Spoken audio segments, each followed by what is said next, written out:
All right, hello guys. You're with Indigo and the Magna Carta sisters, and today we're going to show you how to fill out your oath of allegiance.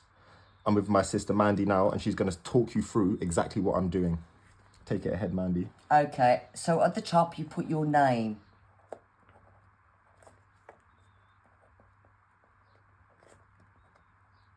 Okay. And then you've got the address. Now, the reason why we're writing in purple, because purple means that you are sovereign, okay?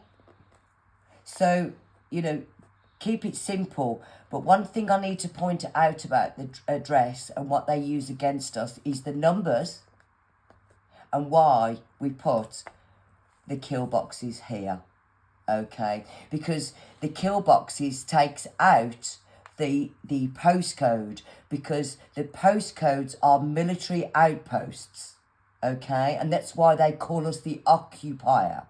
So put all numbers and all postcodes in the kill boxes.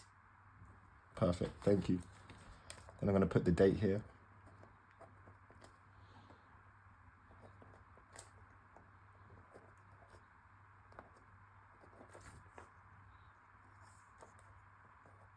I'm going to put the military kill box around the number 1 as well. Yes, because we are not occupiers, we are living men and women.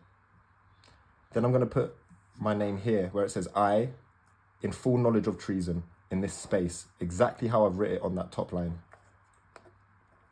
We've got to keep it as simple as possible, and always remember this. For all the things that we've learned over the last 3 years, take this in mind. It's written in plain English, no legalese, okay? Could you explain, Mandy, why I've wrote a capital J, F and D and the rest is in lower caps? Okay, because the capital is your straw man. In fact, the all caps letters is called dog Latin. And that means it's a dead language. It's not even on the page. And the lowercase is the living man and woman. Perfect, thank you. So it says here, sworn and subscribed on. So I'm going to repeat this same date here. We take into consideration now, as you are doing this oath, that your witnesses are present to witness your signature autograph. So my witnesses are with me and they're going to sign it in a minute. So I'm also going to put the date here where it said witnessed by on this date. You sign first. I'm going to sign this first. So the witnesses are now witnessing John Fred Stowe's signature or autograph, and then we're going to put the witnesses here. Yeah, because the witnesses are now witnessing the signature. Mm-hmm. So would you sign for me, Mandy?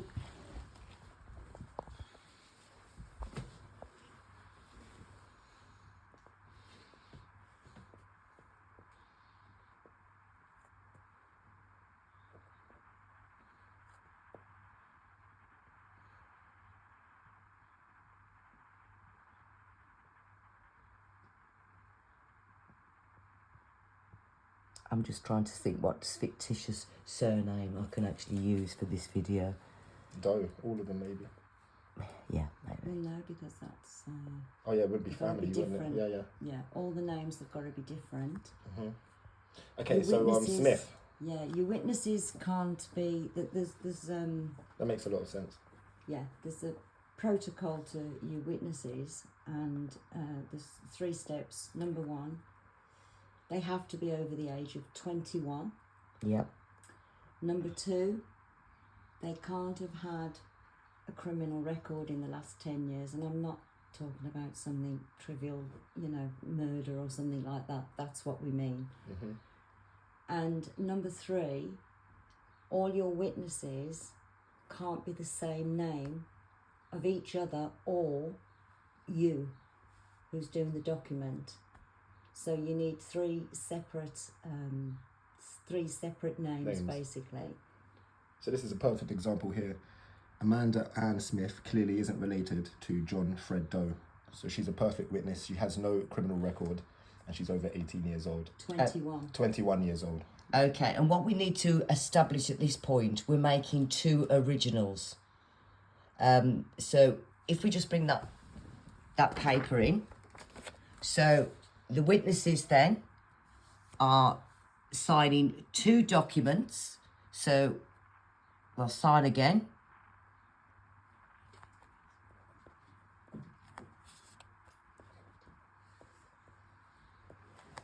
Okay, so witness number 2. And all 3 witnesses are in the room. Present, watching it happen. Exactly.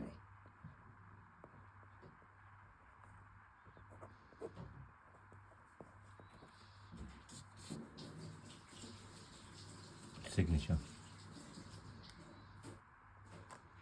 Yeah, and sign it.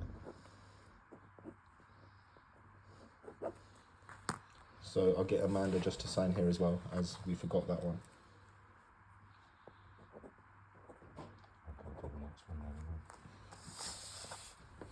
And then the signature again on the second one. So you're making sure your witnesses witness both of these documents, the 2 originals. No photocopies, but wet ink signatures on both. Wet ink meaning a biro. A biro, yeah. It doesn't have to be a sort of a... And then my final. Okay, so...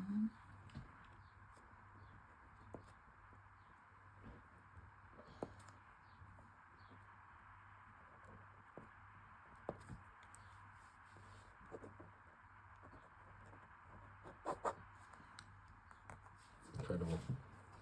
Oh, I'm going to do the same on this one.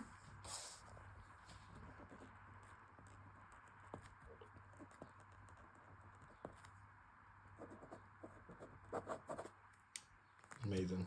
And you need to mention that it's like only the kids, aren't they? Yeah. So I'm also just going to put the military kill box around number 1 here, so that they're the same. And then the last thing I'm going to do here is, this is for people that have offspring. So John Fred Doe has 3 offspring, and we've simply just wrote their name here. And then, if I'm right, sisters, they're now covered under that person's oath of allegiance, right? Yeah. Absolutely, yeah. So I'm just going to copy this here. And the word offspring is very important. You never use the word children. There are reasons for that, and we'll go into that at a later date. But always refer to your kids as offspring. Also, guys, when you put in the offspring's name in the top right-hand corner, when you go to the post office with your post office receipt, you can put the receipt over the name, because a lot of people don't like to have their their offspring's name exposed. So we put the receipt that it gets stapled Okay, to perfect. that from the post office. Because you'll be sending out your oaths. You'll be sending an oath out with notice number 1 and notice number 4. So obviously you don't want your kids' names all over Yeah, the and place. it's very important, because obviously the oath is the first stage, because it's part of the exhibits once we come to do the 5 notice process. And then finally, sisters, could we explain now what we're doing with these and how we're sending them off via the post? Yes. So what we're doing now, we're sending 1 back to ourselves. Okay. Okay. We're keeping 1 out. So you'll take this one to the post office. We'll put how to do the envelopes in some pictures, how to write the envelopes out. Yep. So imagine that was in an envelope. You're taking it to the post office, and then you get your post office receipt. You are sending them first class signed for. Very important. Okay, and then you'll post it with this address back to yourself, and then you'll come home and you'll get the post office receipt, and you'll come back and you're going to clip it in this part here to cover your offspring's name. So people who haven't got offsprings, they don't need to worry. But obviously we had some members who was very protective over not showing their offspring's name. All right, so we put it there, and then we keep that safe, because what we're going to do with this copy then is we're going to make photocopies to go with the notice process in notice number 1 and number 4. Again, as explained, it's going to be part of the exhibits along with the notices. And even if you don't have offspring, when you do the photocopy, still put your receipt here, and you're photocopying this with the receipt. That receipt and tracking number actually connects it to the oath that you've actually sent to yourself. We're actually going to show you now just how to post it. So let's just post it. Okay, so what we're going to do, just to marry up the documents, you go to the post office and you get these stamps, these signed 4 stamps here, okay? And if you just peel this back here, you can see you've got the little tabs. Now that one actually peels back, so you're going to put it, but you can put it anywhere to be honest, but that there will be fine, okay? So we'll put one there. Perfect. Yeah. Okay, and then there's a second one that peels off, right? We peel that off, and we put the second one here. You can put it here or you can put it up there. It doesn't really matter, but what we're doing is we're now marrying up the documents, okay? And then obviously we get the envelope, and then we take this off. We put that in the bottom right hand corner.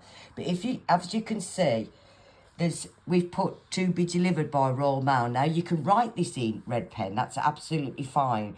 But what people got to comprehend here is we've got 2 services running alongside of each other. One is the Post Office Services Limited and one is Royal Mail. We need to establish that it's going through Royal Mail.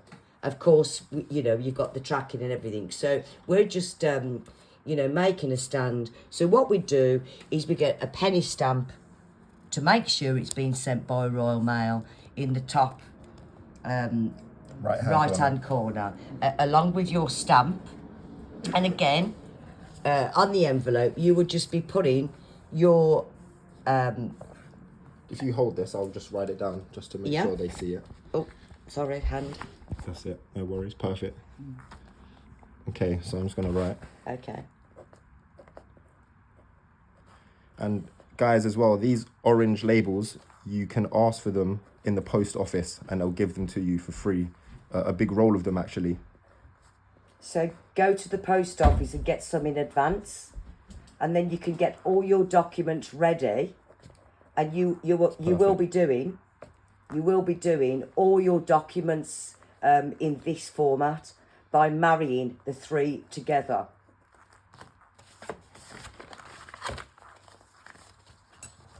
Okay, so that one now is going in the envelope.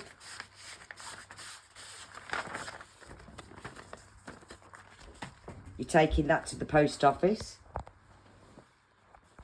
Yep. Again, they'll give you a receipt from the post office. Once you pay, I think it's about £3.10. Yeah, it is. It's £3.10 to send this back to yourself on the first class sign for, and then you'll come back, and you'll from the post office, and you're going to be putting your receipt. So you've sent that off. The receipt's going to be clipped there, and you're all ready to go with to the next stage, which will going to be your notice, the 5 notice process. And just to look at this, it's not going to be a penny. So if, for example, it's £3.10, then you'll pay £3.09 because you've already put the penny stamp on. Yeah, they'll be making it up to the equivalent of £3.10, so it's actually £3.09 if you put a penny stamp on. If you've got a 50p stamp, or whatever the going rate is. Yeah, and you just say, can you, you know, make this up to, you know, the first class signs? Well, they do know. And when you receive this back, congratulations, you're on the journey of taking back your sovereignty and standing in your power. In fact, as soon as you've posted it, it's done. As soon as the last signature is on the page, you're actually covered by Article 61. But when this comes back, the most important things, you do not open this envelope. Keep it safe, and then just put it away in your Magna Carta folder, or however you're going to do it. And we'll be working off this one then as, you know, the master photocopy. So your receipt's going to be there, and then you're going to be needing to photocopy this for notices number 1 and 4. And in the next video we'll be explaining how you serve these notices, how you let people know that you're standing in your sovereignty. But this is the very first step. So congratulations.